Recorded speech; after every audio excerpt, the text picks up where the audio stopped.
ছোটবেলায় আমরা ঈদের অপেক্ষায় থাকতাম। ঈদের 2-3 দিন আগে দৌড়ে দৌড়ে যেতাম আর আমাদের ঈদের নতুন পোশাক বের করে বারবার দেখতাম।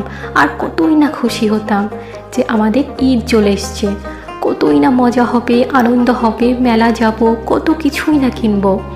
তারপর ঈদ চলে আসতো। সারা দিন হাসি খেলাতে মত্ত থেকে একেবারে সন্ধেবেলা সব ঈদি শেষ করে বাড়ি ফিরতাম। তারপর আম্মু আব্বুর বকা খেয়ে ঘুমিয়ে পড়তাম। কিন্তু কে জানতো যে সেই ছোটোবেলার জীবনটা বড় হয়ে একটা স্বপ্নের জীবন হয়ে যাবে। সেই খেলাধুলো করা ছোট্ট বাচ্চাগুলো এখন যুবক যুবতী। এখন রমজান তো আসে, কিন্তু ঈদের আনন্দ আসে না।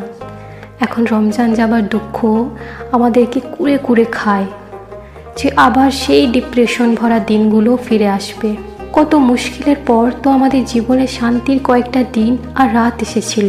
আমাদের মেন্টাল হেলথ সেরে উঠতে লেগেই ছিল, আর রমজান শেষ। এখন সেই ছোট্টবেলার ঈদ বাচ্চাদেরকে ঈদই দিতে আর ঘুমিয়ে ঘুমিয়ে কেটে যায়। ঈদ মোবারক।